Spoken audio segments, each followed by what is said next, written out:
ಗೆದ್ದಾಗ ಯಾರು ಬೇಕಾದ್ರೂ ಜೊತೆಲಿ ಇರ್ತಾರೆ, ಆದ್ರೆ ಸೋತಾಗ್ಲೂ ಕೈ ಬಿಡದೆ ಜೊತೆಗೆ ನಿಲ್ಲೋ ತಾಕತ್ತಿರೋದು ಕನ್ನಡಿಗನ ಮಾತ್ರ. ಕುರುಕ್ಷೇತ್ರದ ಅಂಗಳದಲ್ಲಿ ಕರ್ಣ ಒಬ್ಬಂಟಿಯಾಗಿ ನಿಂತಿದ್ದಾನೆ. ಎದುರಿಗೆ ಸಾಕ್ಷಾತ್ ಕೃಷ್ಣ ಬಂದು ಆಮಿಷ ಓಡ್ತಿದ್ದಾನೆ. ಕರ್ಣ, ಪಾಂಡವರ ಕಡೆ ಬಂದ್ಬಿಡು, ನೀನೇ ಈ ದೇಶದ ಚಕ್ರವರ್ತಿ ಆಗ್ತೀಯ ಅಂತ. ಆಗ ಕರ್ಣ ಆಡಿದ ಮಾತು ಇಂದಿಗೂ ನಮ್ಮ ಕಣ್ಣಲ್ಲಿ ನೀರು ತರಿಸುತ್ತೆ. ಕರ್ಣ ಹೇಳ್ತಾನೆ, ಕೃಷ್ಣ, ಅಂದು ಇಡೀ ಸಭೆಯಲ್ಲಿ ನನ್ನ ಕುಲ ಕೇಳಿ ಅವಮಾನ ಮಾಡಿದಾಗ ಲೋಕವೇ ನನ್ನನ್ನು ನೋಡಿ ನಕ್ಕಾಗ ನನಗೆ ರಾಜ ಅಂತ ಪಟ್ಟ ಕಟ್ಟಿ ಗೌರವ ಕೊಟ್ಟವನು ಈ ದುರ್ಯೋಧನ. ಈಗ ಅವನು ಸೋಲುವ ಹಾದಿಯಲ್ಲಿದ್ದಾನೆ ಅಂತ ಗೊತ್ತಾದ ತಕ್ಷಣ ನಾನು ಬೆನ್ನು ತೋರಿಸಿ ಹೋಗ್ಬೇಕಾ? ರಾಜ್ಯ ಸಿಗದಿದ್ರೂ ಪರವಾಗಿಲ್ಲ ಕೃಷ್ಣ, ನನ್ನ ಗೆಳೆಯನ್ಗಾಗಿ ಸಾಯೋದಕ್ಕೆ ನಾನು ಸಿದ್ಧ ಅಂತಾನೆ. ಇದೇ ಕಾರಣಕ್ಕೆ ಕಣ್ರಿ ಎಲ್ರಿಗೂ ಕರ್ಣ ಇಷ್ಟ ಆಗೋದು. ಮಹಾಭಾರತದಲ್ಲಿ ಕರ್ಣನ ಪಾತ್ರ ಓದುವಾಗ ಹೃದಯ ಪಾರವಾಗಿ ಕಣ್ಣಂಚಲಿ ನೀರು ಜಿನುಗುತ್ತೆ. ಈಗ ನಮ್ಮ ಬೆಂಗಳೂರಿನ ಚಿನ್ನಸ್ವಾಮಿ ಸ್ಟೇಡಿಯಂಗೆ ಬನ್ನಿ.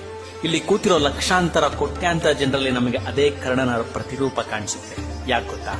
ಭಾರತೀಯ ಸಂಸ್ಕೃತಿಯಲ್ಲಿ 18 ಅನ್ನೋದು ಬರೀ ಸಂಖ್ಯೆ ಅಲ್ಲ, ಅದೊಂದು ದೈವಿಕ ಶಕ್ತಿ.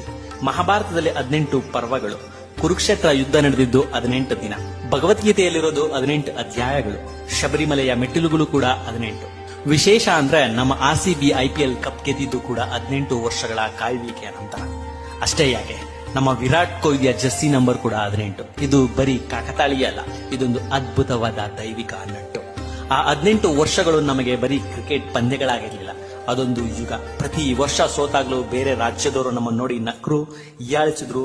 ಆದ್ರೆ ಒಬ್ಬನೇ ಒಬ್ಬ ಕನ್ನಡಿಗ ತನ್ನ ಜರ್ಸಿ ಬಿಚ್ಚಿಡಲಿಲ್ಲ, ತನ್ನ ಹೋರಾಟ ನಿಲ್ಲಿಸಲಿಲ್ಲ. ಅದಕ್ಕೆ ನಾವು ಹೇಳೋದು, ಕರ್ಣನ ಅಚಲವಾದ ನಿಯತ್ತಿಗೆ ಸರಿಸಮಾನವಾಗಿ ನಿಲ್ಲುವ ತಾಕತ್ತು ಯಾವುದಕ್ಕಾದ್ರೂ ಇದ್ರೆ ಅದು ಕನ್ನಡಿಗನ ನಿಷ್ಠೆಗೆ ಮಾತ್ರ. ಕನ್ನಡಿಗರ ಈ ನಿಯತ್ತು ಇಡೀ ಪ್ರಪಂಚಕ್ಕೆ ಗೊತ್ತು.